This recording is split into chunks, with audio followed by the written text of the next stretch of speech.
Hi, I'm Nikki Lane, and this is the Vivogig podcast. So you're busy touring with Carey Kotsionis? Yeah? Yeah. Kotsionis. We got invited to play our first festival out in LA earlier maybe a week and a half ago, and so we decided that instead of buying 2 plane tickets, we would just drive our Jeep across the country and book some shows on the way back, which is how we ended up with you guys. Been a pretty glamorous trip so far? Oh jammed yeah, into the just car? luxurious, tons of budget motel, Super 8, showers, peeing on the side of the road. So how would you describe your sound to someone who hasn't heard you before? I'd say that it's the kind of country that people that don't like country like.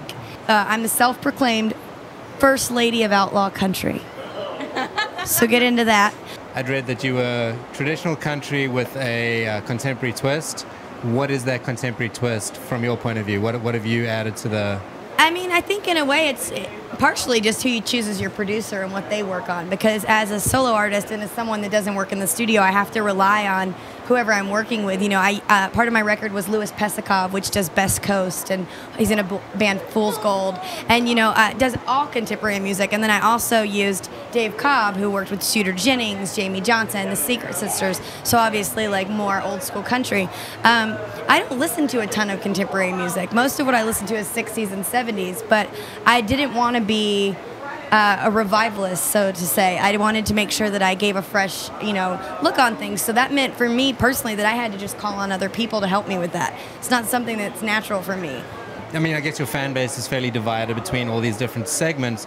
Do you feel that helps you? Do you have everyone, or do you fit into none? Are you sort of floating in between? I've always been, they always say that Libras in general, which I am, is a jack of all trades, master of none. And people argue that that's a rougher thing, to push through that way. I needed to pick one thing. Bullshit. Like, can I say that on a podcast? I don't believe in that. Like, I believe that you can do whatever you want. Like, I don't read The Secret, but I'm pretty sure that's what it tells you. You know what I mean? Do any of those sects sort of look at you as a sellout for one way or the other, or does everyone kind of embrace you? They're happy to... I kind of try to make it well known that I will definitely sell out.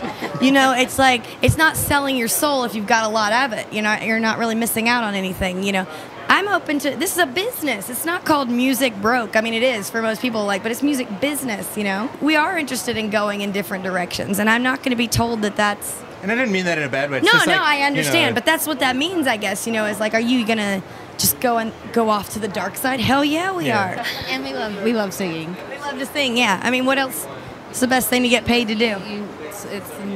I love your little vintage store, and I know you have an actual little store in Nashville called High Class Hillbilly. Yep.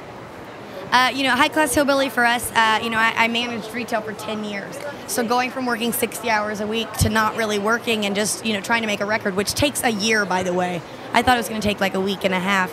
You have to find something else to do with your time. So when I moved to Nashville, I was lucky, that everyone always says you don't hire your friend as your business partner. You absolutely do, because how else do you convince someone they can travel around the world with you if you don't have a project that you share? So we started doing flea markets, and got a small little retail space in East Nashville in a really fantastic building. It's a multi-purpose space building, and it's a tiny little boot shop, but tiny enough to take on the road.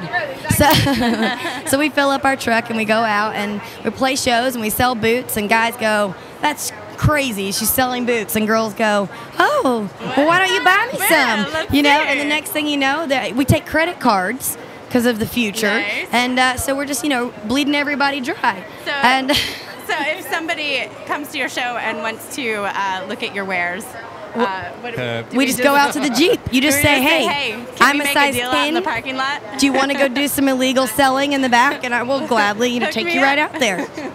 How do you guys work together? What's the dynamic between you two?